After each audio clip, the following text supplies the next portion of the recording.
For years, the Red Knights did whatever they wanted. Complaints vanished at the sheriff's desk. They ruled through fear, certain no one could touch them. Then a simple morning walk put them on a collision course with the wrong black woman and her German shepherd. They figured she was just a neighbor with a leash. They jeered, they drew, they fired. They didn't know she was Delta. Now, Jack Washington, Delta Force commander turned civilian, is coming. The gang thought power meant numbers. They're about to learn what training and rage can do. Before we go any further, comment where in the world you are watching from, and make sure to subscribe because tomorrow's story is one you don't want to miss. The morning sun streamed through Jack Washington's kitchen window, casting warm squares of light across her granite countertop. She moved with military precision, each motion practiced and purposeful as she prepared two bowls, one for herself and one for Titan, her loyal German shepherd who sat watching her with patient devotion. "You hungry, boy?" Jack asked, her voice soft in the quiet morning air. Titan's tail thumped against the hardwood floor, his ears perked forward at the sound of his breakfast being prepared. The screen door creaked, followed by a familiar knock. "Morning, Jack," Gloria Brooks called out, her warm voice carrying through the mesh. "Got some of those fresh tomatoes from my garden for you." "Come on in, Gloria," Jack replied, wiping her hands on a dish towel. She smiled as her elderly neighbor stepped inside, carrying a small basket filled with perfectly ripe tomatoes. Gloria's silver hair caught the sunlight, and despite her age, her movements were spry and energetic. Titan rose to greet Gloria, his tail wagging as she scratched behind his ears. "There's my handsome boy," she cooed. "Always such a gentleman." Jack took the basket with genuine appreciation. "These look amazing, Gloria." "Thank you." She placed 2 tomatoes on her cutting board, already planning to include them in her breakfast.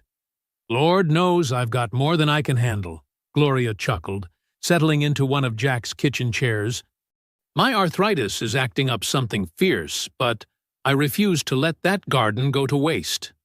Jack cracked eggs into a bowl, whisking them with practiced efficiency. "You should let me help you with the weeding this weekend. I know how your hands get." "Now, don't you worry about me." Gloria waved her off, but her eyes crinkled with appreciation. "Though I wouldn't say no to some company while I work. How about you bring Titan? He loves watching me garden." As if understanding his name, Titan padded over to Gloria, resting his large head on her knee. Jack couldn't help but smile at the sight. Her fierce protection dog, all gentle attention with the neighborhood grandmother. "Remember when he first moved in with you?" Gloria asked, running her weathered hands through Titan's fur. "So serious, just like his mama. Now look at him, big as Softy on the block." Jack set Titan's bowl down in his usual spot, watching as he gave Gloria one more nuzzle before moving to eat his breakfast. "He's still serious when he needs to be," she replied, thinking of his training.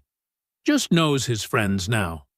The aroma of coffee filled the kitchen as Jack poured 2 cups, adding a splash of cream to Gloria's before handling it over. They sat in comfortable silence for a moment, the morning sun warming their shoulders through the window. "Did you hear about what happened over on Oak Street?" Gloria asked, her voice dropping slightly. "Those Red Knights were hassling Mrs. Johnson's boy again yesterday." Jack's jaw tightened imperceptibly. "What happened?" "Followed him home from the convenience store, calling him names. Poor boy was terrified." Gloria shook her head, her expression darkening. "His mama called the police, but you know how that goes. They showed up an hour later, said there was nothing they could do without proof." Jack sliced the tomatoes with precise movements, her knife hitting the cutting board with perhaps more force than necessary. "They're getting bolder." "They sure are," Gloria agreed, sipping her coffee. "Ever since that new leadership took over. Used to be they'd at least try to hide what they were doing. Now," she clicked her tongue, broad daylight, and proud of it too. Jack plated her eggs and tomatoes, adding a piece of whole grain toast. Her military training had ingrained habits of proper nutrition, even when her appetite was diminished by troubling news. Community meetings coming up next week, Gloria continued. We're going to discuss setting up a neighborhood watch program. Would mean a lot to have someone with your experience there. Jack met Gloria's knowing look. While she kept her past mostly private, Gloria had a way of seeing through people. I'll think about it, she replied carefully. That's all I ask, Gloria smiled, finishing her coffee. Well, I better get going. Got my morning prayers to attend to. She stood, patting Titan one more time. You two enjoy your walk today. Weather's perfect for it. After Gloria left, Jack finished her breakfast while reading the morning news on her tablet. Titan sat at attention by the door, knowing their morning routine. All right, boy, Jack said, clipping on his leash. Let's get some exercise. The neighborhood park was only a few blocks away, tree-lined streets providing welcome shade from the strengthening morning sun. Jack maintained her situational awareness as they walked, a habit from her Delta Force days that had served her well in civilian life. Titan's ears suddenly pricked forward, his posture shifting slightly. Jack followed his gaze across the street, where three men in leather vests, adorned with red patches, loitered near a pickup truck. The Red Knight's colors were unmistakable, as was their focused attention on her and Titan. Jack kept her pace steady, her hand relaxed, but ready on Titan's leash. She could feel their eyes following her movement, their stares a weight on her back. Titan remained alert, but calm beside her, matching her controlled energy as they continued their walk. Jack found a quiet spot on her favorite bench, the aged wood worn smooth from years of use. The morning sun filtered through the oak leaves above, creating shifting patterns on the ground. She pulled a tennis ball from her pocket, and Titan's whole body tensed with excitement. Easy now, she said, holding up a hand. Titan sat immediately, though his eyes remained locked on the ball. Jack smiled, remembering the countless hours of training that had forged their bond. Okay, go get it. She threw the ball with practiced accuracy, and Titan bounded after it, a blur of black and tan against the green grass. The simple joy of the moment washed over her, a rare feeling of peace. As Titan returned with the ball, Jack's mind drifted to her Delta Force days. The weight of her decisions then still sat heavy on her shoulders, but here in this park, with her loyal companion, she'd found something close to stability. No more midnight deployments, no more split-second choices that meant life or death. Just quiet mornings and honest work as a security consultant. Good boy, she praised, as Titan dropped the ball at her feet. The park was starting to fill with its usual morning crowd. Joggers, parents with strollers, elderly couples taking their constitutional walks. Jack knew most of them by sight, if not by name, another anchor in her civilian life. She threw the ball again, watching Titan's powerful muscles work as he sprinted across the grass. A group of motorcycles rumbled past the park, the sound drawing her attention. Through the iron fence, she spotted Ricky Slade and 3 other Red Knights dismounting their bikes. Jack's body tensed instinctively, but she kept her movements casual as she called Titan back to her side. The German Shepherd responded instantly, picking up on her shift in energy. Ricky and his crew sauntered through the park gate, their leather vests decorated with patches declaring their allegiance. Other park-goers quickly gathered their children and belongings, clearing a wide berth around the approaching gang members. Well, well, Ricky called out, his voice carrying across the now quiet park. If it isn't the neighborhood watchdog and her watchdog? His laugh was echoed by his companions. Jack remained seated, one hand resting lightly on Titan's collar. She said nothing, her face a mask of careful neutrality. What's wrong? Ricky stepped closer, his boots crunching on the gravel path. Too good to say hello to your neighbors? The morning sun glinted off his belt buckle, a Confederate flag design that matched the patch on his vest. "We're just enjoying the morning, Ricky," Jack replied evenly. "No need to disturb anyone." Ricky's face twisted into a sneer. "Disturb? Now that's funny coming from you.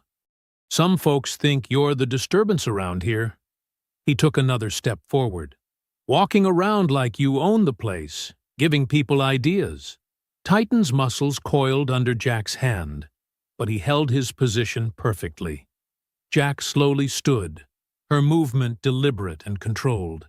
"I've lived here 15 years, Ricky. I'm not looking for trouble."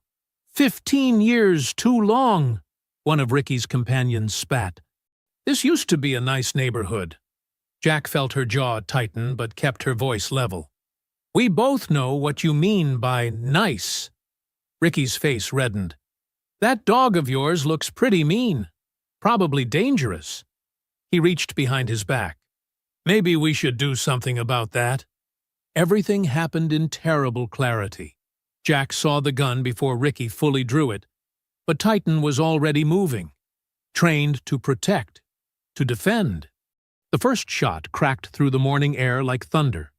Titan's yelp of pain mixed with screams from the remaining park-goers. Jack lunged forward, but two of Ricky's men grabbed her arms. She fought with everything she had, her combat training surging to the surface, but they held her back as Ricky fired again. And again. "No!" Jack's scream tore from her throat as Titan collapsed on the grass. She drove her elbow into one man's solar plexus, broke free for a moment, but it was too late. Ricky stood over Titan's body, smoke still curling from his gun barrel. "Should have stayed in your place," he snarled. In the distance, police sirens began to wail. The gang members released Jack, rushing toward their bikes. She fell to her knees beside Titan, gathering his still warm body in her arms. His blood soaked into her clothes as she cradled him, her hand stroking his fur one last time. "I'm sorry," she whispered, her voice breaking. "I'm so sorry, boy." Park-goers stood frozen in horror, phones recording, as the Red Knights' motorcycles roared to life and peeled away. The sirens grew closer, but Jack barely heard them. She held Titan's body, her tears falling onto his familiar face, as the morning sun continued to shine with cruel. The police cruisers screeched to a halt at the park's entrance, lights flashing against the morning sun. Sheriff Mercer emerged first, his bulk casting a long shadow as he adjusted his gun belt with practiced authority. Jack remained kneeling beside Titan, her hands sticky with his blood, as officers fanned out across the scene. "What do we have here?" Mercer's voice carried the slow drawl of someone who enjoyed making others wait for his attention. He surveyed the scene, his eyes lingering on Titan's body before settling on Jack with calculated indifference. "They murdered him," Jack said, her voice raw. "Ricky Slade and his gang shot my dog in cold blood. There are witnesses everywhere." She gestured to the crowd of onlookers, many still holding their phones. Mercer pulled out a small notepad, his movements deliberately unhurried. "That's not what Mr. Slade told us over the radio. Says your dog attacked them. They had to defend themselves." "That's a lie!" The words burst from Jack's throat. Several witnesses stepped forward, but Mercer's deputies quickly moved to contain them, creating a barrier between the crowd and the scene. The rumble of motorcycles announced the Red Knights' return. They pulled up behind the police cars, Ricky Slade leading the pack with a look of smug confidence. Jack's military training screamed at her to move, to act, but she forced herself to remain still. "Sheriff," Ricky called out, dismounting his bike. "Like I told you on the phone, that dog came at us. We were just protecting ourselves." His companions nodded in rehearsed agreement. Jack watched as Mercer walked over to confer with Ricky, their heads close together, voices low. The familiarity in their body language told her everything she needed to know about justice in this town. "Ma'am," A young deputy approached Jack, his hand hovering near his weapon. "I need you to step away from the dog now." "His name is Titan," Jack said, her voice steel-edged. "He was a trained service animal. He never attacked anyone." More deputies moved in, forming a circle around her. Jack could read their intentions in their stance, in the way their hands rested on their weapons. She'd been on the other side of this formation too many times not to recognize it. "Stand up slowly," Mercer called out as he approached, handcuffs dangling from his fingers. "You're under arrest for assault and maintaining a dangerous animal." "Assault?" Jack's laugh was bitter. "I haven't touched anyone. Mr. Slade says different. Says you threatened him and set your dog on him." Mercer's smile didn't reach his eyes. "And given your military background, we have to take threats seriously." Jack looked down at Titan one last time, memorizing the peaceful expression on his face, so different from the violence that had taken him. Slowly, she rose to her feet, her joints stiff from kneeling on the hard ground. "Turn around! Hands behind your back!" Mercer ordered, close enough now that Jack could smell his cologne, expensive, like the watch on his wrist. As the handcuffs clicked shut, Jack heard murmurs from the crowd. Some were filming, others arguing with deputies who were now confiscating phones as evidence. Through it all, Ricky Slade and his gang stood watching, their satisfaction evident in their postures. "What about Titan?" Jack asked, as Mercer led her toward a patrol car. "You can't just leave him here." "Animal control will handle it," Mercer replied dismissively. He opened the car door and pushed her head down, forcing her inside with unnecessary roughness. Through the window, Jack watched as Ricky approached Mercer again. They shared a knowing look before Mercer got into the driver's seat. The car pulled away from the park, leaving behind Titan's body and any hope of immediate justice. The holding cell at the county jail was exactly what Jack expected. Cold concrete, dim fluorescent lighting, and the lingering smell of despair. She sat on the metal bench, back straight against the wall, using her military training to maintain her composure. Hours passed. Deputies walked by, some smirking, others avoiding her gaze. No one responded to her requests for a phone call or medical attention for the bruises forming on her wrists from the too tight cuffs. As night fell, the cell block grew quiet except for the occasional echo of boots on concrete and the distant sound of doors slamming. Jack hadn't moved from her position, her mind cycling through the morning's events with tactical precision, analyzing every detail, every player involved. She thought about Titan, his warmth, his unwavering loyalty, the way he'd helped her through the worst of her PTSD after leaving the service. The image of him lying still on the grass burned behind her eyes every time she blinked. In the dim light, Jack flexed her hands, feeling the dried blood crack on her skin. Mercer hadn't even allowed her to wash it off. Titan's blood, a final indignity in a day full of them. But as she sat there, back straight and mind clear, Jack felt something crystallize within her. This wasn't just about Titan anymore. It was about a system that allowed men like Ricky Slade to murder with impunity, about sheriffs like Mercer, who protected criminals instead of citizens, about a town living in fear of speaking truth to power. The first hints of dawn hadn't yet touched the horizon when Jack's eyes snapped open. Years of military operations had trained her body to wake precisely when needed, even without a clock. The cell block was quiet except for the soft snores of the drunk tank's occupants and the distant sound of a television from the deputy's break room. Jack moved to the cell door, her movements fluid and silent. During her hours of stillness, she'd carefully observed the jail's operations. The night shift was skeletal, one deputy manning the front desk, another doing occasional rounds, and a dispatcher who rarely left her station. Small-town overconfidence meant minimal security cameras, most aimed at the parking lot rather than the cells. The lock was old, well worn from decades of use. Jack pulled out the thin metal strip she'd worked loose from her boot sole while pretending to sleep.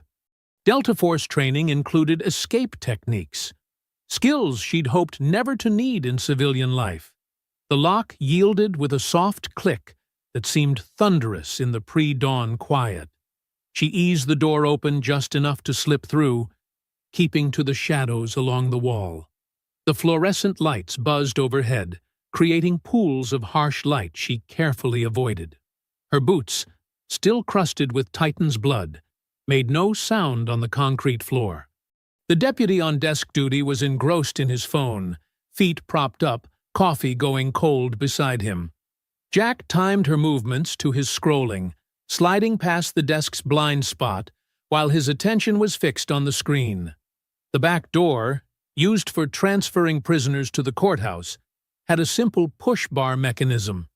No alarm, just another example of small-town shortcuts. Cool air hit her face as she stepped outside. A heavy fog had settled over the town, nature providing perfect cover. Jack moved quickly through the employee parking lot, staying low between the vehicles. The chain-link fence at the property's edge was more for show than security. She scaled it easily, dropping silently into the overgrown lot behind the jail. Streetlights cast orange halos in the fog as Jack made her way through back alleys and side streets. She knew Malik Owens lived in the old Victorian district, where civil rights attorneys and professors had slowly reclaimed historic homes from decay. His house would be the blue one with white trim, according to Gloria's neighborhood gossip. Dawn was starting to break when Jack found it, the fog thinning enough to reveal the house's detailed woodwork. She approached from the back, noting the security lights and cameras. Malik clearly understood the risks of his profession. The back door was solid, but the kitchen window had a loose latch she could work with. Just as she reached for it, the porch light flicked on. Jack froze, weighing her options. "I was wondering when you'd show up," Malik's voice came from the doorway. He stood there in a worn Howard University sweatshirt and reading glasses, looking more like a comfortable professor than a legendary civil rights attorney. "Gloria called, said you might need help." Jack stayed in the shadows, assessing. "You're not surprised to see an escaped prisoner at your door?" "Surprised? No." Malik opened the door wider. "Concerned about harboring a fugitive?" "Yes, but more concerned about what happened to make someone with your background feel the need to break out." He gestured inside. "Come on. You look like you could use some coffee and a first aid kit." The kitchen was warm, filled with the smell of fresh coffee and old books. Malik moved efficiently, setting out mugs while keeping his movements visible, the habits of someone used to dealing with traumatized clients.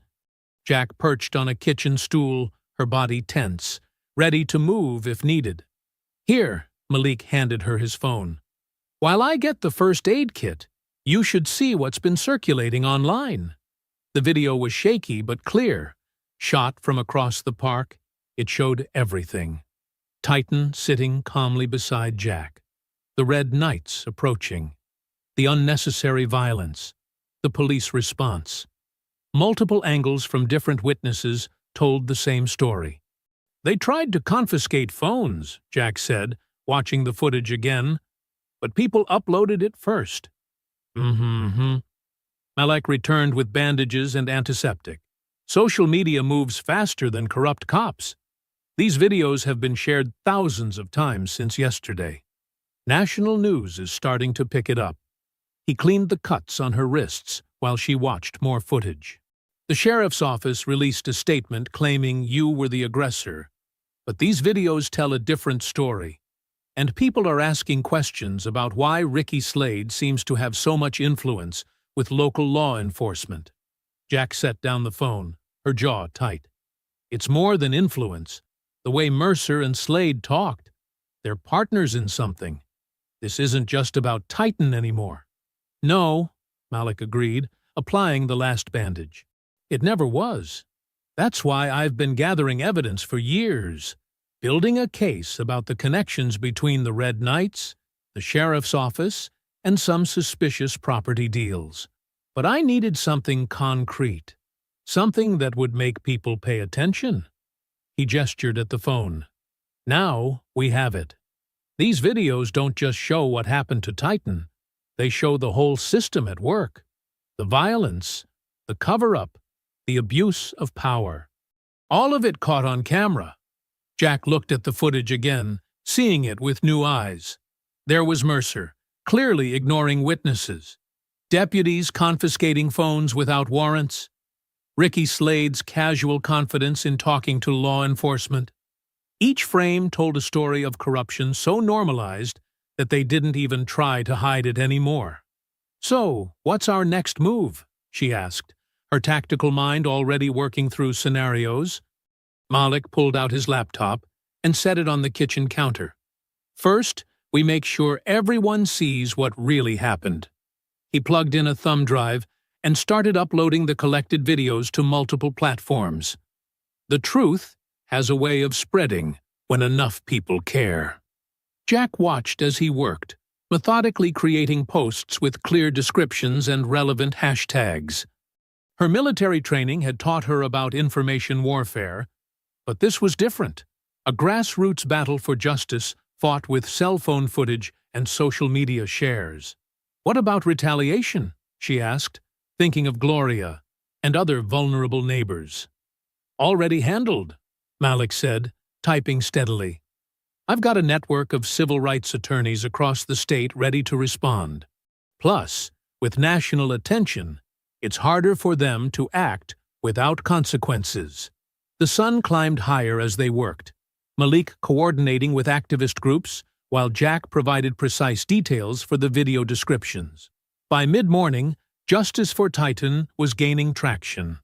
Local news stations were picking up the story, their earlier narrative crumbling in the face of undeniable evidence. "Look at this," Malik said, turning the screen.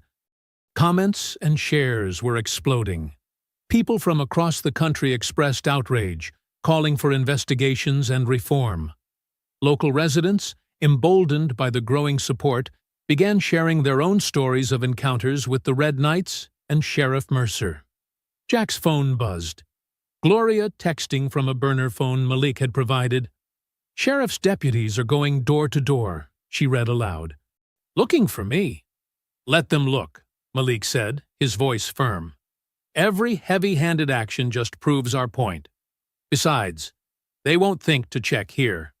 Not many people know about our connection." Throughout the afternoon, the story grew. National news outlets picked up the footage. Civil rights organizations issued statements. Celebrities and politicians shared the hashtag. What happened to Titan was becoming a symbol of larger issues: police corruption, racial violence, the abuse of power in small southern towns. "We need to do something else," Jack said, as evening approached. She'd been pacing, feeling caged despite the sanctuary of Malik's home. "Something to honor Titan." Malik looked up from his work. "What are you thinking?" "A memorial. Tonight, in the park. Not a protest, just a quiet remembrance. Show them we won't be intimidated away from public spaces." "Risky," Malik warned, "but powerful. I'll make some calls, get the word out carefully. Gloria can help coordinate." As darkness fell, Jack studied herself in Malik's bathroom mirror. She'd changed into clothes borrowed from his daughter's closet. A dark hoodie, jeans, running shoes. With her hair tucked under a cap and reading glasses perched on her nose, she looked different enough to avoid immediate recognition. Gloria arrived at the back door, dressed for an evening walk. "Ready, dear?" she asked, her voice steady despite the risk. Just a grandmother and her daughter, out for some fresh air. They walked arm in arm through quiet streets. The park was dark except for scattered solar lights along the paths. Small groups of people moved through the shadows: couples, families, elderly residents. Each carried something: flowers, candles, dog toys. All moved with purpose toward the spot where Titan fell. Jack's throat tightened as they approached. Someone had chalked a large circle on the pavement, surrounding it with tea lights in mason jars. Inside the circle, people carefully placed their offerings. Photos of beloved pets. Notes expressing solidarity. Flowers of every kind. Gloria squeezed her arm as they waited their turn. Jack held a simple bouquet. Sunflowers, Titan's favorite to sniff during their walks. The weight of grief pressed against her chest as she knelt to place them. "I'm sorry, boy," she whispered, touching the warm pavement. "I promise they won't get away with this." Around them, more people gathered, maintaining respectful silence. A young mother lifted her child to place a stuffed dog in the circle. An elderly man with a service dog left a handful of treats. Each person added to the growing memorial, their quiet presence a defiance of fear. Through her disguise, Jack noticed familiar faces. The barista who always saved treats for Titan. The jogger they passed every morning. The kids who would ask to pet him after school. His death had touched more lives than she'd realized.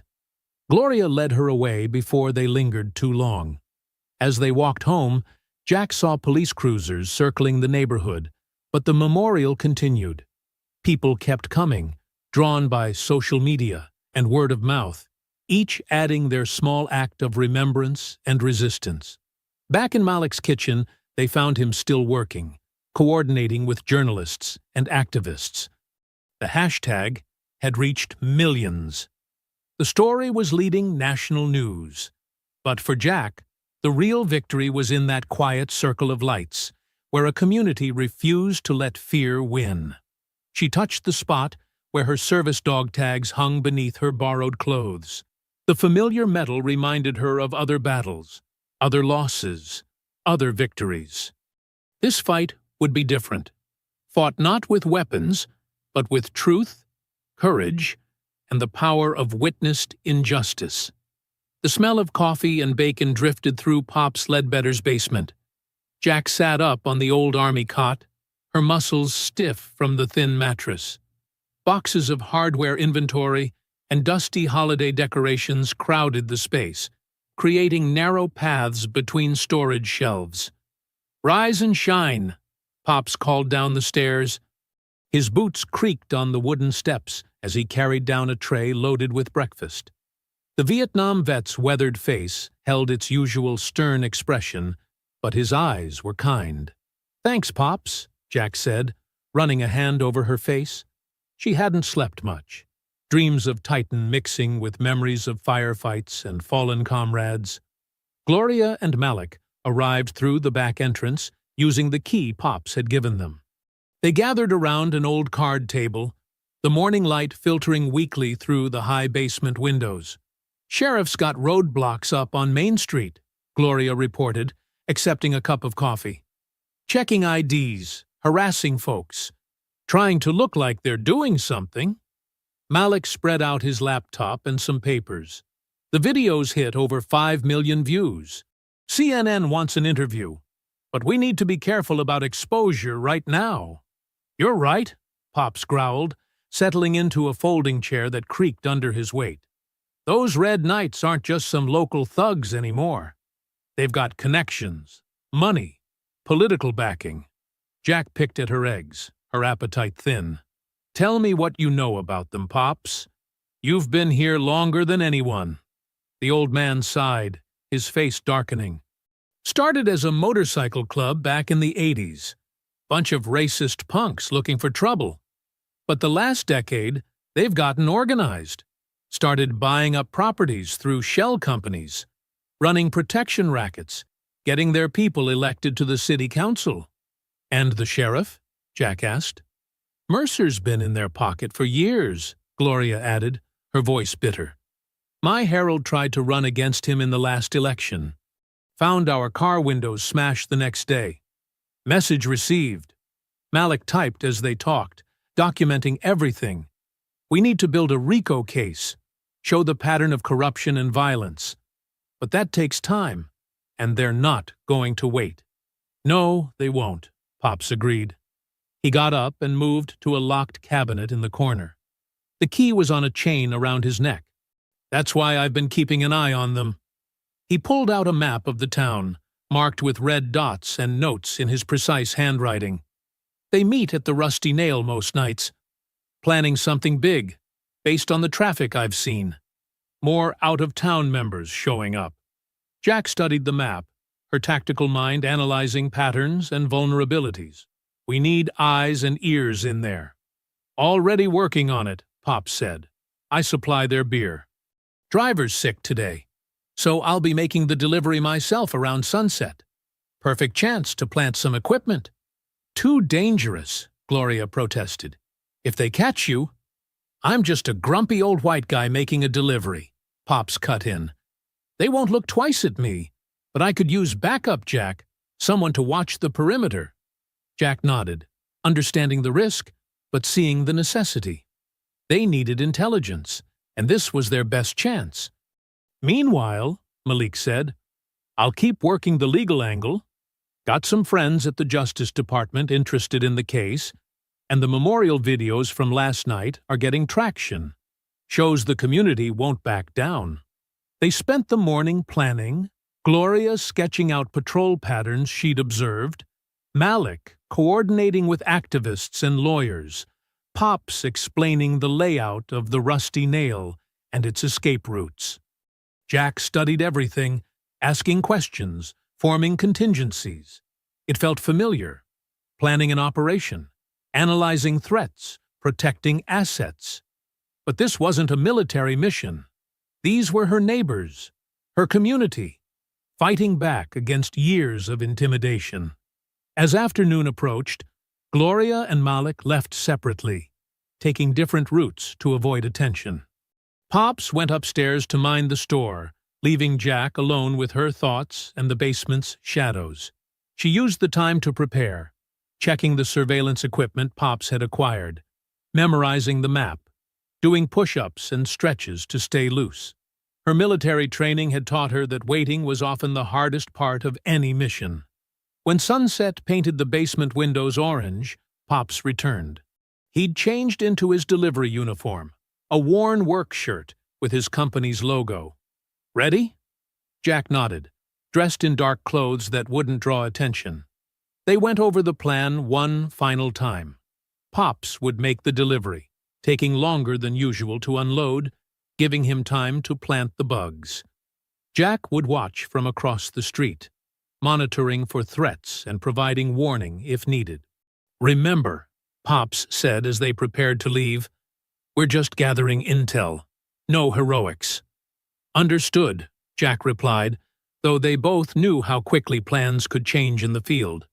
They slipped out through the store's back door into the gathering dusk. Pops's delivery van was parked in the alley, cases of beer stacked neatly inside. The Rusty Nail was 10 minutes away, and the evening crowd would be arriving soon. As they drove separately to their positions, Jack felt the familiar focus of an operation settling over her. The grief and rage were still there, but controlled now, channeled into purpose. Whatever the Red Knights were planning, she and her unlikely team of allies would be ready.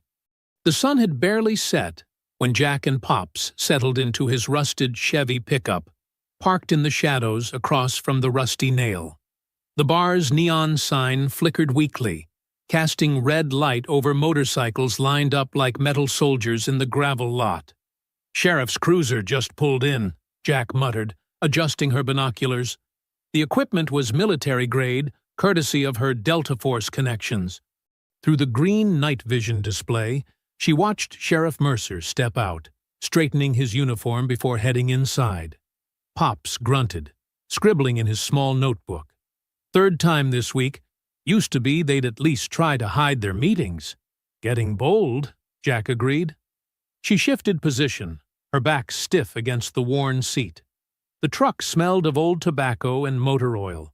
Perfect cover for surveillance. No one looked twice at a beaten-up pickup in this part of town. Through the bar's grimy windows, she could make out familiar faces. Ricky Slade, the one who'd shot Titan, sat at a corner table with two other Red Knights. Their patches marked them as senior members. A manila envelope passed between them. "Got the bugs planted earlier," Pops whispered, adjusting an earbud connected to his phone. "Quality's not great with all the noise, but—" He turned up the volume so Jack could hear. Fragments of conversation crackled through static. "Payments due Friday. Teach them their place. Whole neighborhood." Jack's jaw tightened. She'd seen this pattern before. In war zones, in places where power corrupted absolutely. The casual planning of violence over beers and shots. "Look there," Pops pointed. A black SUV with tinted windows pulled up. Two men in expensive suits stepped out, looking distinctly out of place among the bikers and cops. Jack zoomed in with the binoculars. Not local. Way they move. Private security. Maybe former military. She photographed their faces with a small camera. "Developers," Pops explained. "Been buying up properties all over the East Side. Mostly black-owned homes and businesses. Always seem to have inside information about code violations or tax problems before they make their offers." More bikes rumbled into the lot. The bar was filling up now, the parking lot crowded with leather-clad figures moving through the shadows. Jack recognized some from police reports Malik had pulled. Assault charges dropped, witness statements lost, cases mysteriously dismissed. Hours passed. They took turns watching and listening, building a picture of corruption piece by piece. Pops kept detailed notes in his cramped handwriting, recording names, times, connections. Around midnight, the conversation inside grew louder, fueled by alcohol and arrogance. Through the bugs, they heard Ricky Slade's voice. "Time we reminded those people about property values. Few houses burn, folks get scared, prices drop. Like the old days," someone laughed. Jack's hands clenched into fists. Pops touched her arm, a gentle reminder to stay focused. They needed evidence, not revenge. Not yet. The suits left first, followed by Sheriff Mercer. More fragments came through the audio. Locations, dates, names of families who'd refused to sell. The Red Knights were building their target list. "Got enough?" Pops asked, as the eastern sky began to lighten. Jack nodded, her neck stiff from hours of observation. They had names, plans, connections, enough to start building a case. But the knowledge felt heavy. Somewhere in town, families were sleeping, unaware they'd been marked for terror. They waited until the last bikes roared away before starting the truck. The drive back to the hardware store was silent, both lost in thoughts of what they'd witnessed. The sun was rising as they parked behind the building, painting the brick walls gold. Inside, Pops transferred his notes to a secure laptop, while Jack downloaded the photos and audio. The evidence was damning. Corrupt officials, planned attacks, money changing hands. But it was also dangerous.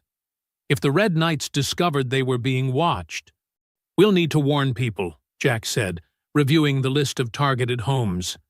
"Quietly, through the church maybe, or Gloria's neighborhood network." "Carefully," Pops agreed.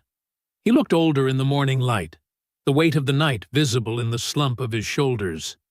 "They'll be watching for any sign folks know what's coming." Jack stood at the basement window, watching the town wake up.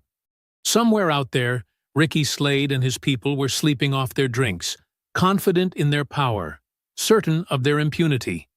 They had no idea a retired Delta Force commander and a Vietnam vet were documenting their every move. "Get some rest," Pops said, securing the evidence in his hidden safe. "We've got work to do." Jack nodded, but sleep felt impossible. The night's revelations played in her mind. The casual cruelty, the organized hatred, the families at risk. She'd seen evil before, fought it in distant lands. Now it was here, in her own community, threatening her neighbors. They had evidence now, but evidence wasn't enough. The Red Knights had to be stopped before more lives were destroyed. As she finally lay down on the cot, Jack knew the real fight was just beginning. The evening sun cast long shadows through Malik's office blinds as he studied the text message on his burner phone. His weathered hands trembled slightly as he decoded Officer Danny's carefully worded message. Power maintenance scheduled. 11 p.m. West entrance clear. 20 minutes max. Malik glanced at Jack, who sat cleaning her combat boots at his desk. Danny came through. We've got a window tonight. Jack nodded, her face grim. Time frame?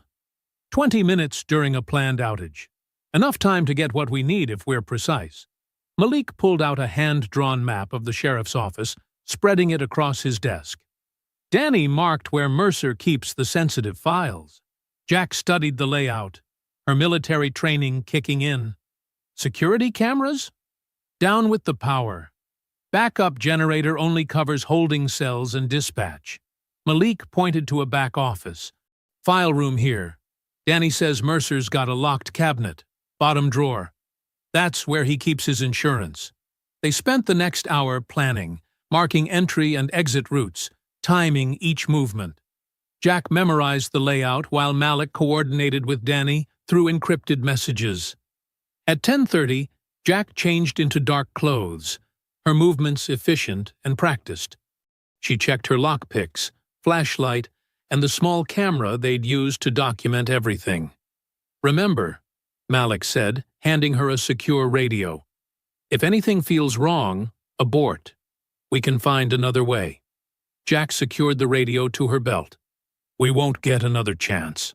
Mercer's getting suspicious. Danny risked everything setting this up. They drove separately to their positions. Malik parked 2 blocks away in his old Buick, ready to create a distraction if needed. Jack melted into the shadows near the west entrance, counting minutes. At exactly 11 p.m., the street lights flickered and died. The sheriff's office went dark, emergency lights casting a weak glow through distant windows. Jack counted to 30, then moved. The door lock yielded to her picks in seconds. Inside, the building was eerily quiet. Her soft-soled boots made no sound on the linoleum as she navigated the dark hallways using Danny's directions. The file room door was unlocked, just as planned. Jack slipped inside, clicking on her small flashlight. Metal cabinets lined the walls. She found Mercer's special filing cabinet and knelt beside it. This lock was tougher, but Jack had learned from experts. Sweat beaded on her forehead as she worked the tumblers, conscious of every passing second. Finally, it clicked open. She photographed everything. Property records, bank statements, handwritten notes detailing payoffs and threats. Evidence of decades of corruption, all carefully preserved by a man too arrogant to destroy it. Halfway through, her radio crackled softly. Malik's voice, barely a whisper. Movement at the front. Deputy's car just pulled in. Jack's hands moved faster, photographing page after page. The photos would back up the surveillance from the bar, proving the connection between the sheriff's office and the Red Knight's reign of terror.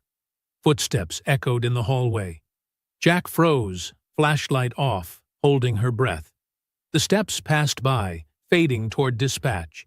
She resumed her work, pulse pounding. 5 minutes, Malik warned. Jack reached the bottom of the drawer and found what they really needed. A leather-bound ledger recording every deal, every crooked arrangement for the past 15 years. She photographed every page, hands steady despite the pressure. The power hummed back to life suddenly, fluorescent lights flickering overhead. Jack closed the drawer silently, relocked it, and erased all signs of her presence. The hallway was clear when she checked. She made it to the west entrance just as a deputy rounded the far corner. Jack pressed herself into a doorway, praying the shadows would hold. The deputy passed within feet of her, keys jingling. The cool night air hit her face as she slipped outside. Walking casually, she circled the block to where Malik waited. She slid into the passenger seat, heart still racing. "Got it?" Malik asked. pulling away slowly. Jack patted her pocket where the camera sat. Everything. 15 years of dirty deals and payoffs. Names, dates, amounts. They drove carefully, taking a winding route back to Pops's hardware store. The basement lights were on when they arrived, Pops standing guard at the back door. Inside, Jack connected the camera to Malik's laptop. The photos filled the screen, page after page of damning evidence. Malik's legal training kicked in as he organized the findings, building their case. "This is it," he muttered, fingers flying over the keyboard. Property theft, witness intimidation, conspiracy. Mercer documented everything, thinking he was untouchable. Jack watched the evidence pile up, each photo adding weight to their case. She thought of Titan, of all the other victims who'd never seen justice. "How long to build the case?" "I'll work through the night," Malik said, already deep in concentration. "Need to organize it properly, make connections clear for the prosecutors." Pops brought them coffee, strong and black. They gathered around the laptop, three warriors in their own ways: a retired soldier, a civil rights lawyer, and a Vietnam vet who'd never stopped fighting for what was right. The basement clock struck midnight as they worked, piecing together years of corruption into a case that would finally bring justice to their town. Morning light filtered through the stained glass windows of Gloria's church, casting colored shadows across the worn wooden pews. The small group sat in a tight circle near the altar, speaking in hushed tones despite being alone in the sanctuary. Jack leaned forward, spreading photographs across a hymnal. "These records go back 15 years. Every crooked deal, every threat, every piece of stolen property." Gloria adjusted her reading glasses, hands trembling as she examined a property deed. "Lord, have mercy. This is the Johnson family's old place. They said they lost it to back taxes. But here," she tapped the document. "Mercer forced them out, then transferred it to his cousin for pennies." Malik nodded, organizing papers into neat stacks. "That's the pattern. They targeted black-owned properties, manufactured reasons to seize them, then redistributed them through their network. The Red Knights acted as muscle, while Mercer provided legal cover." Pops ran a calloused hand over his face, looking older than his 72 years. "Been watching this happen my whole life. Never had proof till now." Officer Danny shifted uncomfortably in his chair, still in uniform from his night shift. "Sheriff's getting nervous. He knows something's happening. Started ordering random searches of vehicles, targeting anyone who speaks up." "That's why we need more eyes and ears," Jack said. "Trusted people who'll stand with us when this breaks. People who've lost something to Mercer and his gang." Gloria pulled out a small notebook, its pages filled with neat handwriting. "I've got names. Church members, business owners, families who've been here generations. People who'll speak up if they know others are standing too." "We need to be careful who we approach," Malik cautioned. "One wrong person, one whisper to Mercer, and this all falls apart." "Start with the Wilsons," Pops suggested. "Their boy Marcus was beaten by the Knights last year. No charges filed, of course. And Sarah Chen from the grocery store. They've been trying to force her out for months." Danny checked his watch. "I should get back. But I'll keep monitoring the radio. Let you know if anything changes." He stood, adjusting his badge. "Be careful. All of you." After Danny left, they spent hours reviewing names, making plans, building their network carefully. Gloria knew everyone's stories, who'd lost homes, loved ones, businesses to Mercer's machine. Jack recognized many names from her own investigations. "We'll need safe houses," Jack said, "places people can go when this breaks open. Mercer won't go down quietly." Pops nodded. "Got space above the hardware store. Been fixing it up just in case. Gloria's church basement, too, if needed.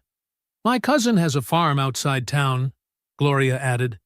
"Says we can use the old worker cabins. They're basic, but solid. Malik organized their growing list of allies and resources into categories.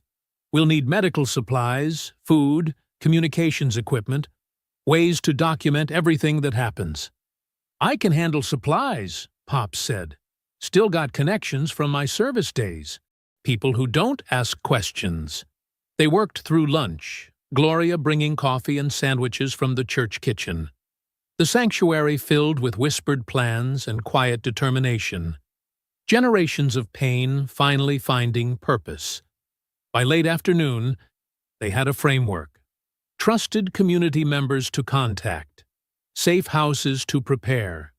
Evidence organized and backed up in multiple locations. A network ready to support their stand for justice. We should move soon, Malik said, checking his phone. The video of Titan's killing is still spreading. People are angry, asking questions. Mercer can't control the narrative much longer. One by one, they gathered their materials and left. Pops to his hardware store. Gloria to make dinner for her grandkids. Malik to secure copies of their evidence.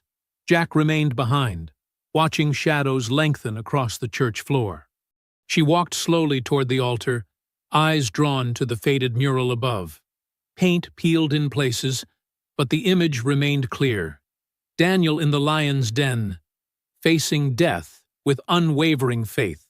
The same scene she'd studied during childhood services, before life taught her harsher lessons about justice and power. The empty sanctuary felt heavy with history. How many others had stood here, praying for strength against the same evil? How many tears had these walls absorbed? How many whispered pleas for justice gone unanswered? Jack touched the smooth wood of the altar rail, feeling the weight of what was coming. Tomorrow they would start reaching out, building their army of witnesses and survivors. The evidence was solid, their plan careful. But plans rarely survived first contact with the enemy. She knew that from hard experience. The colored light from the windows had faded to gray. Jack stood alone in the growing darkness, surrounded by decades of prayers and pain, hopes and fears. Above her, Daniel faced his lions with calm certainty, forever frozen in that moment of truth. Night settled over the small town like a heavy blanket. Jack adjusted her dark wig and glasses, hurrying between shadows as she moved from one safe house to another. Her footsteps were silent on the cracked sidewalks, eyes constantly scanning for threats. At the Chen family's grocery store, she helped 3 elderly residents into a waiting van. "Stay low," she whispered. "Gloria's got the basement ready." The van disappeared into the darkness, carrying precious cargo, witnesses ready to testify about decades of abuse. 2 blocks away, she checked on the Williams family, hiding in Pops's apartment above the hardware store. Their teenage son had captured video of Sheriff Mercer threatening local business owners last week. Now they waited, scared but determined, for their moment to speak truth to power. At the church, Gloria directed volunteers with quiet authority, transforming the sanctuary into a fortress of justice. Folding chairs filled the open space, positioned to face a makeshift stage. Laptops and cameras were carefully arranged, ready to broadcast everything live. "Sound check complete," a young tech volunteer reported. "Stream's ready to go as soon as we start." Gloria nodded, checking her list. "Security teams in position?" "Yes, ma'am.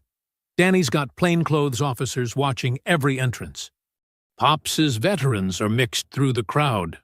Malik paced near the altar, reviewing his notes one final time. Evidence folders lay neatly arranged on a table, each one containing years of documented corruption. Property records, bank statements, police reports. A paper trail of injustice waiting to be exposed.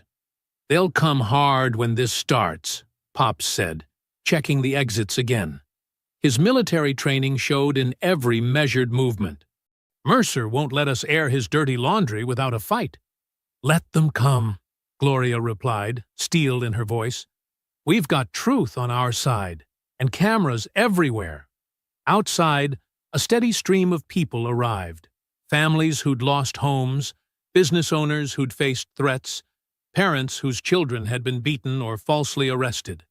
They came quietly, determination in their steps, ready to stand together. Jack slipped in through the back door, removing her disguise. Her tactical awareness noted every detail: the positions of exits, the placement of security, the faces she trusted, and those she didn't. Years of Delta Force training had taught her to read rooms like this, to sense trouble before it erupted. "Latest count?" she asked Pops. "Over 200 inside. More coming." Words spread fast. He handed her a small radio. "Channel 3 if things go sideways." Malik approached, tension visible in his shoulders. "Jack, you should stay hidden until we're live. If Mercer's people spot you early—" "I know." She squeezed his arm. "Be careful up there. You're putting yourself in the crosshairs. Someone has to speak first." He managed a tight smile. Might as well be the old civil rights lawyer who's got nothing left to lose. Gloria gathered them in a small circle, hands clasped in prayer. The gesture felt ancient and powerful, connecting them to generations of resistance in this same sacred space. "Lord, give us strength," she whispered. "Give us courage to face what's coming." The sanctuary filled quickly. Jack watched from the shadows of the choir loft as familiar faces found seats.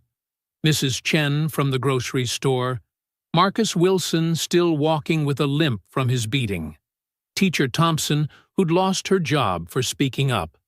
Hundreds of stories of pain and resilience gathered to demand justice. Pops's veterans were easy to spot if you knew what to look for. The way they positioned themselves near exits, how their eyes constantly scanned the crowd.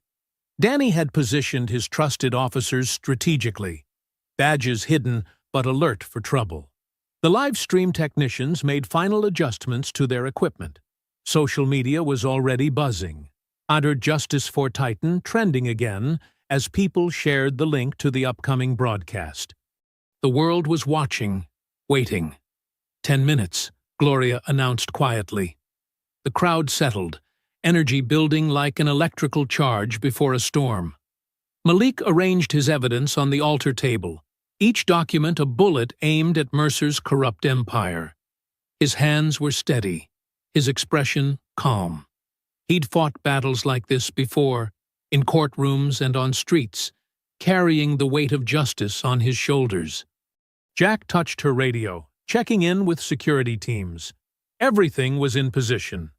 They'd planned for every contingency, created backup plans for their backup plans, but experience had taught her that plans rarely survived first contact with the enemy. The church grew hushed as Gloria stepped up to the microphone for a final sound check. Evening light filtered through the stained glass, painting sacred shadows across determined faces. In the silence, you could almost hear the weight of history.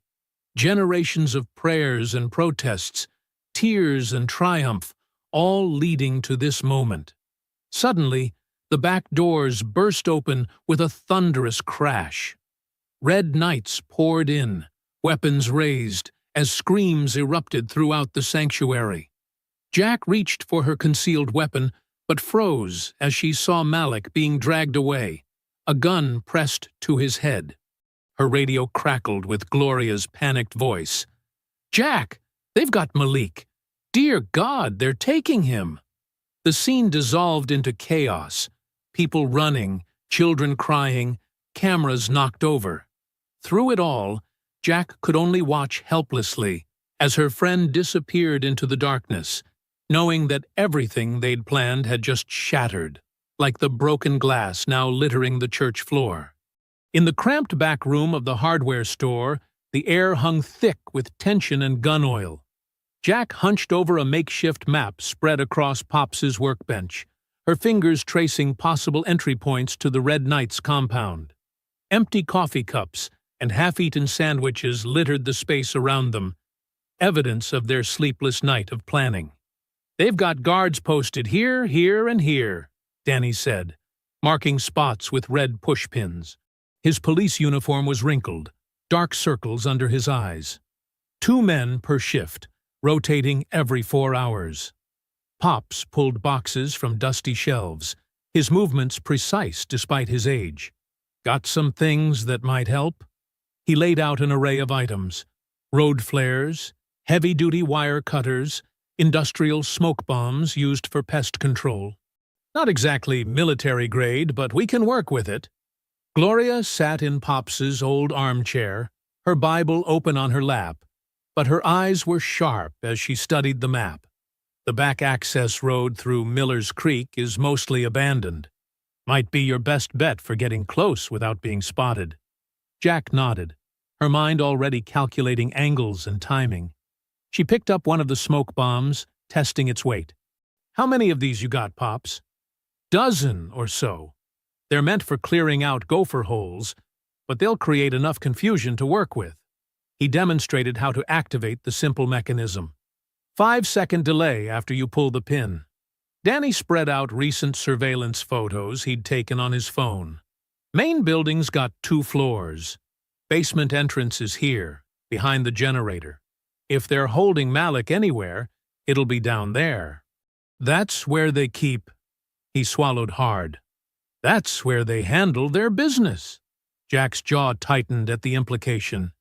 She'd seen enough basements like that during her military days. Guards inside? At least 4, maybe more after last night. They'll be expecting trouble. Pops laid out his contribution to their arsenal. Hunting rifles, a few handguns, boxes of ammunition. All legally owned, all carefully maintained. These are registered to me. Whatever happens, it's on my head. No, Jack said firmly. I'm going in alone. Less chance of collateral damage. Gloria stood up, her voice stern. You're not doing this by yourself, Jack Washington. We're past that now. She pulled out her phone, showing a screen full of text messages. Half the town's ready to move when we give the word. People are done being afraid. Which is exactly why I need to handle this carefully, Jack insisted. If this turns into a war, we lose the moral high ground. One person, in and out. That's the play. Danny cleared his throat. I can cut the power to the compound, make it look like routine maintenance. Give you about 15 minutes of darkness and confusion. Pops started assembling gear into a black duffel bag. You'll need this. He pulled out a set of heavy-duty bolt cutters. And these. Night vision goggles, old but functional. From my hunting days. Jack began checking each item methodically, muscle memory from countless missions taking over. She laid out black clothing, sturdy boots, gloves without fingerprints, a medical kit, just in case, wire for zip ties, a small pry bar. Gloria watched her prepare, tears in her eyes but steel in her voice. Malik was ready to die for this cause, for all of us. But you bring him home. You hear me? Yes, ma'am. Jack's voice was soft but certain. They spent the next hour going over the plan again and again. Entry points, escape routes, contingencies. Danny marked police patrol patterns, noting which officers were in Mercer's pocket and which routes to avoid. Pops cleaned each weapon with practiced care, checking and double-checking every mechanism. His hands moved with the certainty of someone who'd done this too many times before. Sunrise is at 6:17, he said. First light about 20 minutes before that. Jack memorized every detail of the map, every note they'd made. The compound's layout became fixed in her mind. Distances, angles, cover positions. Her body hummed with familiar pre-mission energy, a focused clarity she hadn't felt since leaving the service. Around 5 a.m., they packed the gear into Pops's old pickup truck. The vehicle was perfect, unremarkable, like hundreds of others in the county. Jack changed into dark clothing, checking her movement, making sure nothing would catch or rustle. Gloria insisted on saying a prayer before they left. They stood in a circle, hands joined, heads bowed. Her words were quiet but fierce, asking not for peace but for justice, not for safety but for strength. As the first hint of dawn began to lighten the sky, Jack climbed into the truck's cab. The seat was worn leather, cracked and comfortable. She adjusted the mirrors, checking the gear one last time. Pops leaned in through the window. "Remember, we'll be monitoring the police scanner.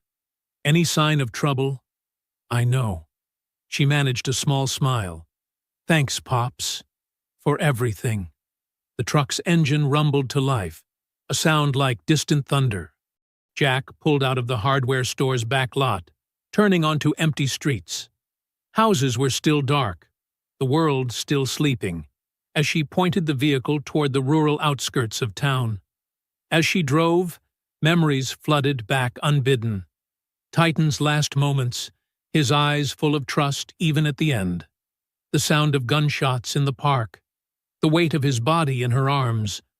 Every loss, every injustice that had led to this moment seemed to press in around her as the sun began to rise, painting the sky in shades of blood and gold. The fog rolled thick between the trees as Jack crept toward the compound's perimeter. Dawn's weak light barely penetrated the mist, creating perfect cover for her approach.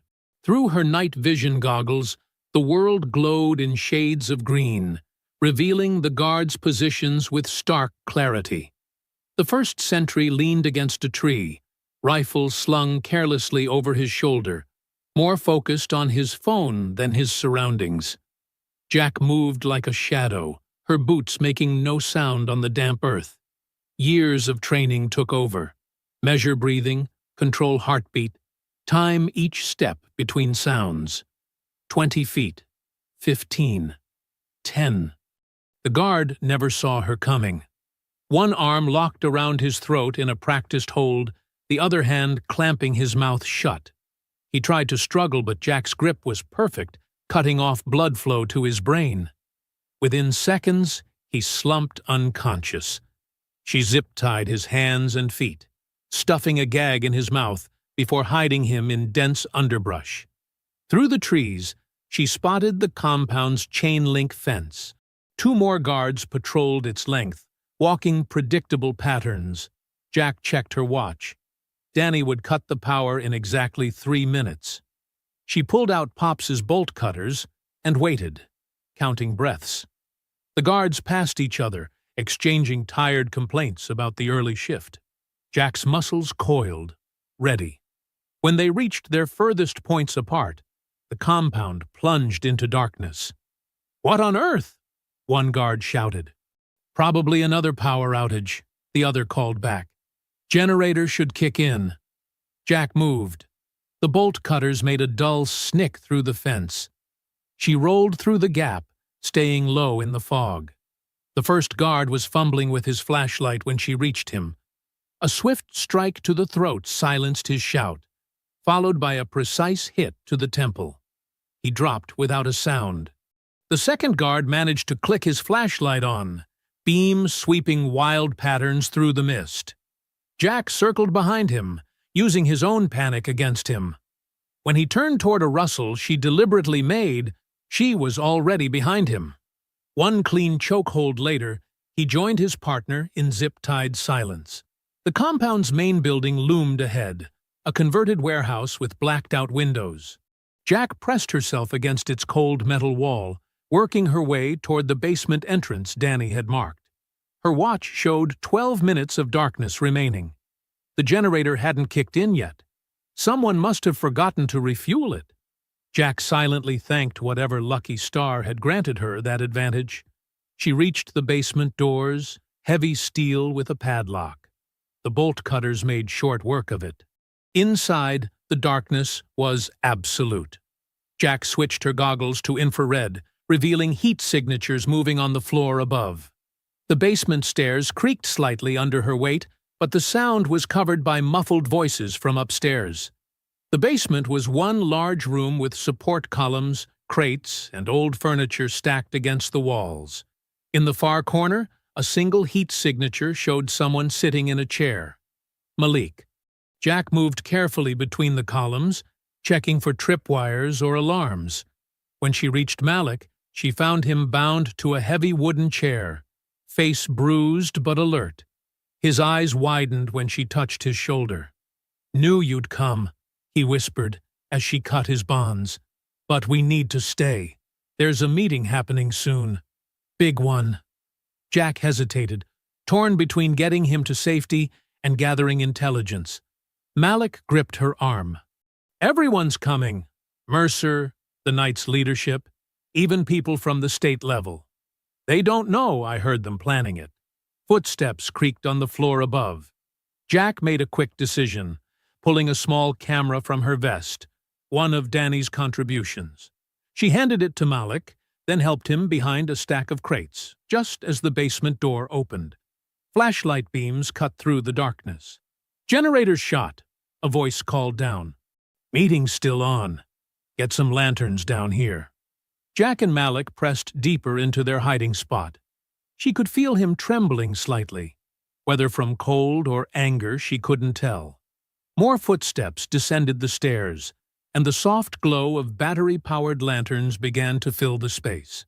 Through gaps in the crates, they watched men in expensive suits mingle with leather-clad bikers. Sheriff Mercer's voice carried clearly, "Once the lights are sorted, we'll get started. Got some big plans to discuss." Malik's hand was steady now as he positioned the camera.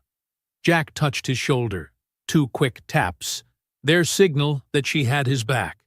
Whatever came next, they were in it together. The lantern light grew stronger as more were placed around the room. Jack counted heads, 12 men so far, with more still coming down the stairs. She recognized faces from police department photos, campaign billboards, newspaper articles about suspicious land deals. The people who had run their town through fear for generations, all gathering in one place. In their hiding spot, Jack and Malik remained perfectly still, barely breathing. The camera lens caught every face, every handshake, every casual display of corrupt power. The meeting was about to begin, and they had front-row seats to evidence that could blow the whole system apart. From their hiding spot, Jack and Malik watched as the men arranged folding chairs in a rough circle. The lantern light cast long shadows across the basement's concrete floor. Sheriff Mercer took what seemed like a position of authority, while Ricky Slade lounged against a support column, trying too hard to look casual. "Let's get started," Mercer said, his voice carrying that false warmth Jack had come to hate. "Judge Harrow, appreciate you making the trip down." The judge, a tall man with steel-gray hair, nodded curtly. "Make it quick, Doyle. I've got a busy docket today." Jack caught Malik's eye and pointed to the camera. He understood, pressing the sequence of buttons Danny had shown them.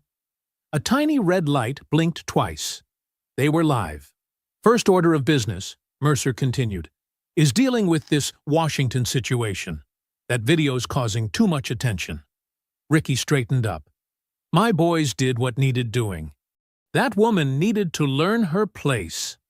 "Watch your mouth," Judge Harrow snapped. "We're not here to discuss your personal grudges. This is about maintaining order." Jack's hands clenched involuntarily. Malik touched her arm, steadying her. The camera kept recording. A man in an expensive suit Jack didn't recognize spoke up. "The property acquisitions are at risk. We've got too much invested to let one troublemaker derail everything." "Exactly," Mercer agreed. 20 years of careful planning, the new highway interchange, the shopping centers, all of it depends on keeping certain neighborhoods cooperative." The judge pulled out some papers. "I've prepared the eminent domain orders. Once signed, we can begin clearing out the targeted areas. Standard procedure, lowball offers, then condemnation if they refuse." "And if they still won't sell?" Ricky asked, a cruel smile playing on his lips. "That's what we have you for," Mercer said. "Same as always. Make life uncomfortable until they see reason." Jack felt sick. the casual way they discussed destroying people's lives, the same pattern that had been playing out for decades. She glanced at Malik. His jaw was set, but his hands were steady on the camera. One of the other gang members spoke up. "What about the cop? The rookie? Danny?" Mercer laughed. "He's harmless, too scared to make real trouble."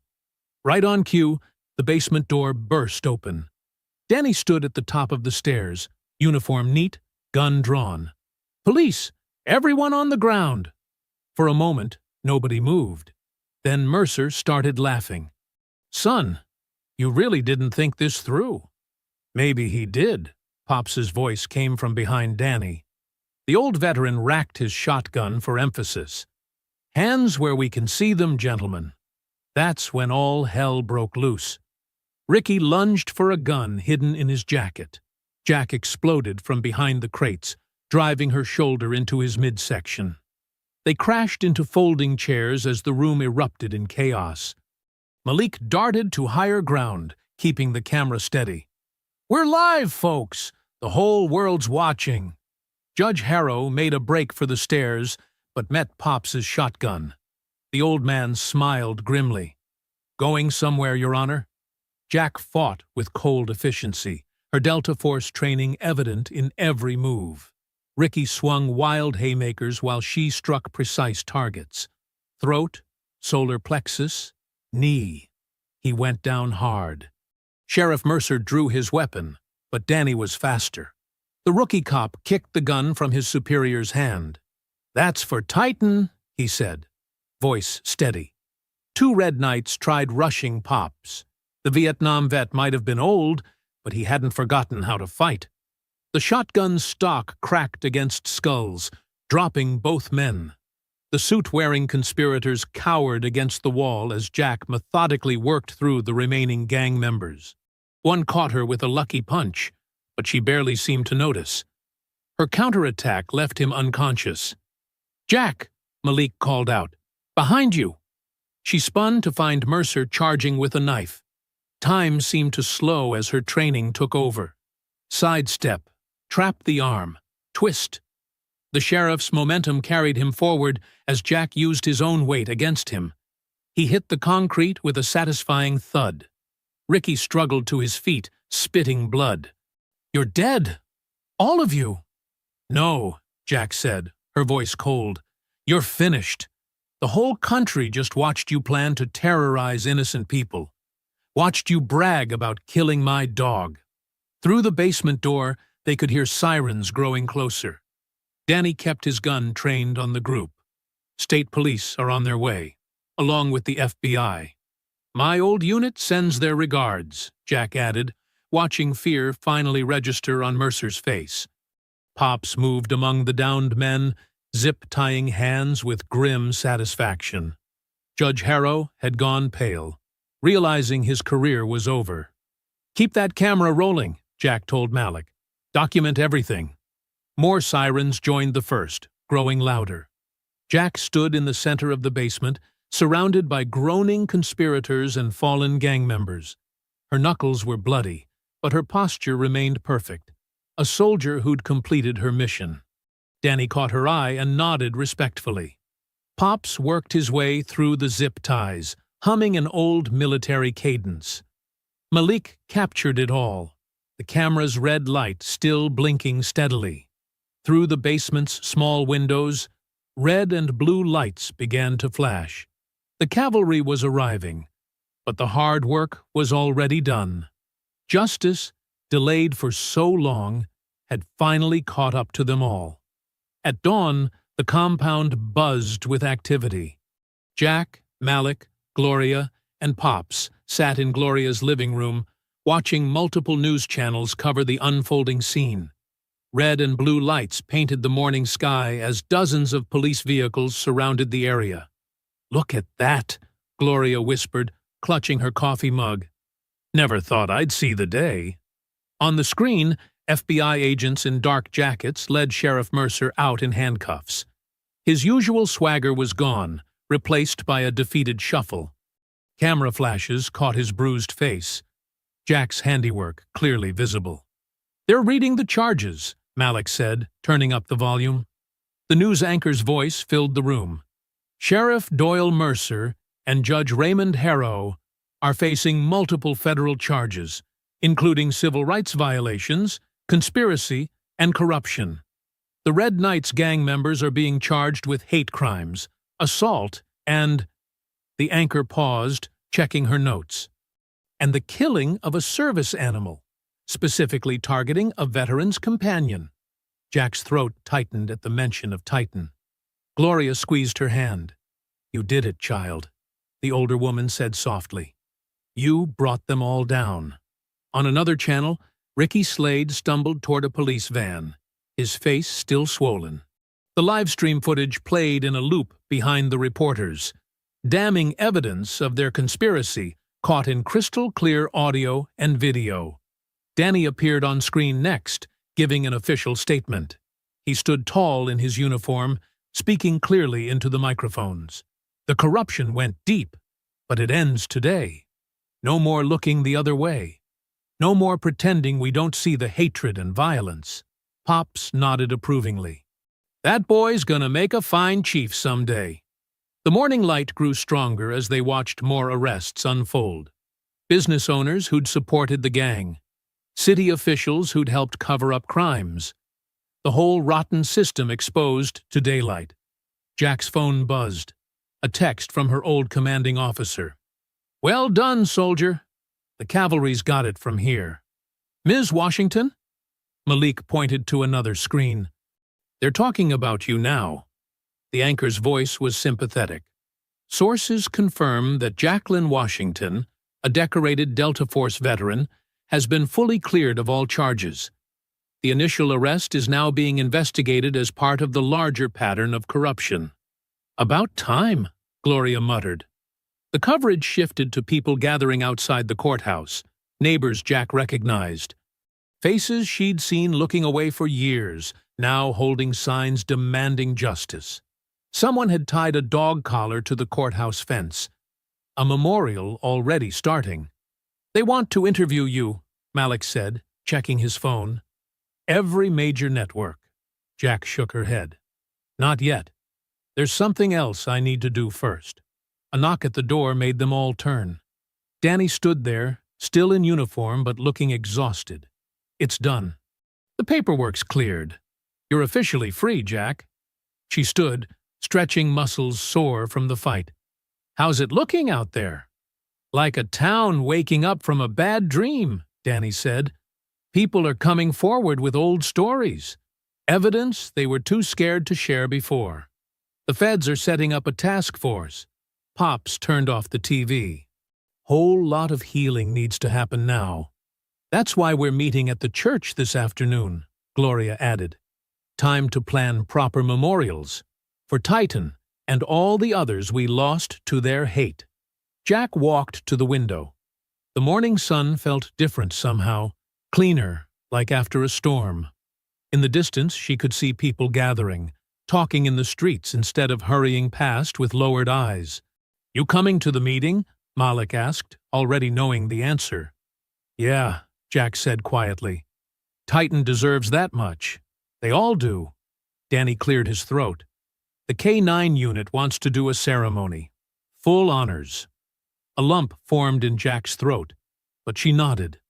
On the TV, they were showing Titan's picture now, the big German shepherd looking regal and alert. The image blurred as tears filled her eyes. Gloria stood beside her. He'd be proud of you, you know. That dog loved you something fierce. Loved this whole community, Jack replied.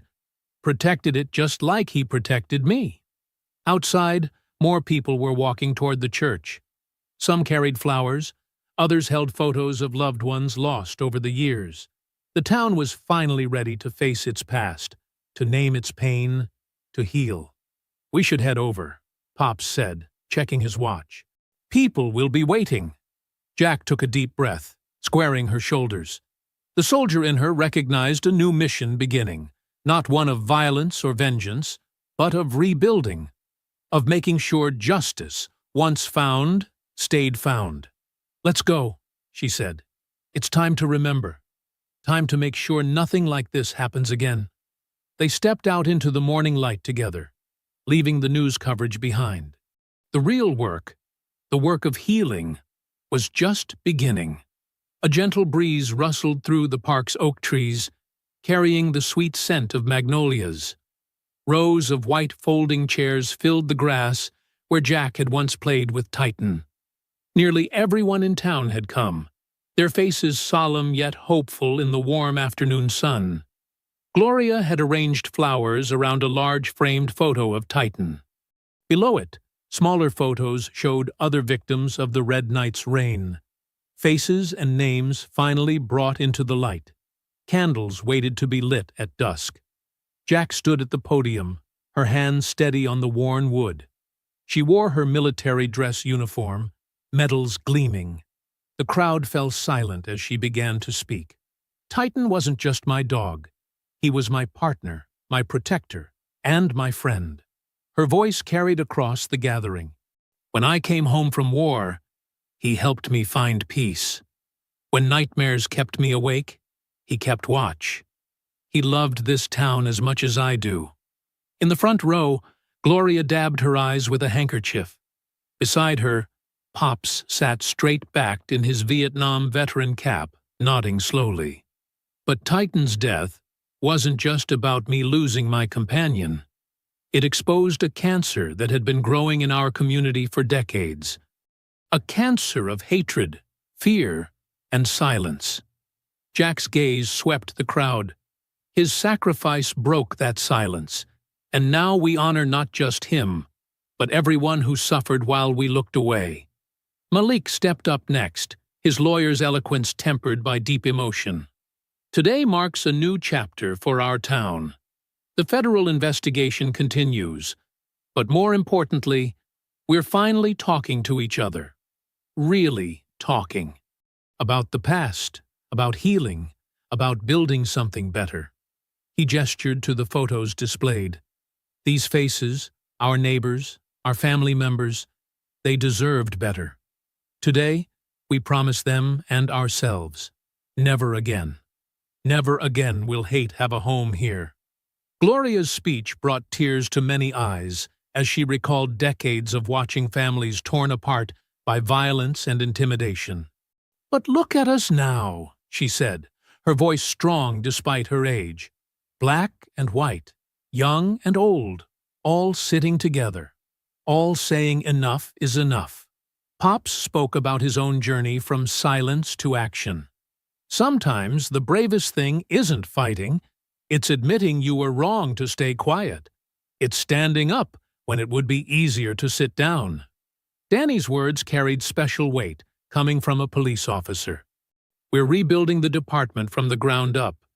New training, new policies, new leadership, but most importantly, a new relationship with the community we serve. Trust has to be earned, and we're ready to do that work. As the speeches ended, local church choirs joined together to sing Amazing Grace. The music floated over the crowd as people lit their candles, the flames spreading light as the sun began to set. Jack watched from her seat as people moved among the photos, sharing stories, offering hugs, writing messages of hope on a memorial wall. Children played nearby, their laughter a reminder of why the fight had mattered.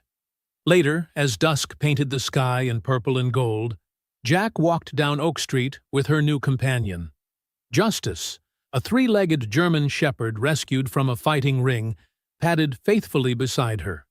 The dog's eyes were gentle, his spirit unbroken despite his past. Gloria fell into step on Jack's left, while Pops and Malik joined on the right.